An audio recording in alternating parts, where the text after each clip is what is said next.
Hello friends, সব কেমন আছো? আশা করি খুব ভালো আছো। তো ওয়েলকাম টু মাই চ্যানেল। তো আজকে আমি বহরমপুর থেকে বাড়ি এসেছি, কারণ আমাদের মাঠে তোমার ধান আছে, তো ধানগুলো আনতে যেতে হবে। তো আমরা দেখো মাঠে চলে এসেছি এখন।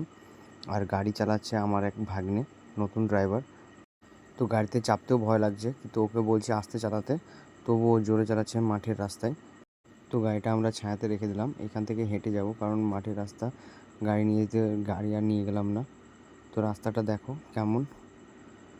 তো ধান আমাদের সাজা কমপ্লিট, এখানে বসে একটু রেস্ট করছিলাম।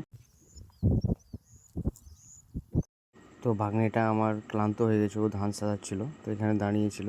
তো এ বন্ধু আমাকে একটুকু হেল্প করেনি ধান তুলতে। এই বন্ধুর গাড়ি কেউ ভাড়া নিব না, কিন্তু বলে দিলাম। চেহারাটা দেখে রাখো ভালোভাবে। আর এই ভাইটা মুখে গুটকা পড়েছিল, তো ও মুখ দিয়ে কিছু বলতে পারছে না, তাই ওর সঙ্গে একটু মজা নিচ্ছিলাম। আর আমাদের জমির পাশেই কিছু লোক মাছ ধরছিল, তো ওদের ওখানে গেলাম মাছ দেখতে। কতটা মাছ হলো? 2 কেজি। কি মাছ? কাদা মেলা আছে, ছোট ছোট তো। হ্যাঁ সব ছোট ছোট তো। খালি কাদা আছে, শুধু কাদা দেখ কি করছো বলো তো। তো আমাদের মাছ দেখা হয়ে গেল, এবার যাচ্ছি বাড়ির দিকে। তো রোদ্রে কি অবস্থা দেখো। আর এই দাদাগুলো মাছগুলো ধোয়ার জন্য যাচ্ছে। তো ভাই অনেক কষ্ট করে এরা মাছগুলো ধরেছে এই রোদ্রে। আর এইখানে আমাদের গাড়িটা যাচ্ছে, দেখো কি অবস্থা। বাই চান্স যদি উল্টে যেত, তাহলে আবার সেই প্রথম থেকে কষ্ট করতে হতো। তো বাড়ি যাওয়ার পথে এই ভাইয়ের দোকানে দাঁড়ালাম, কারণ এখানে একটু ঠান্ডা খাবো। আমরা মাঠে থেকে এসেছি, অনেক রোদ লাগছিলো, তো আমি এখানে একটা ঠান্ডা নিয়ে এলাম আর আমার এক ভাগ্নের জন্য। তো আমি এখন ঠান্ডা খেয়ে নেবো, আর মেয়ের জন্য একটু কিছু নিয়ে নেবো, নিয়ে বাড়ি চলে যাবো।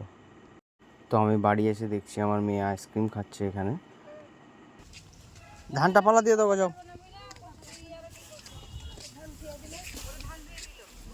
তো এখানে আমি ধানগুলো সব গুছাচ্ছি, কারণ এখানে ট্রাক্টর এসে সব ধানগুলো ফেলে দিয়েছে। তো আমার মেয়েও কাজে লেগে গেছে দেখো। আর ওইখানে আমার বাবা কাজ করছে। আর আমার মেয়ে এইখান থেকে ধান নিয়ে আসছে দুটো দুটো করে, আর ওর দাদাকে গিয়ে দিচ্ছে।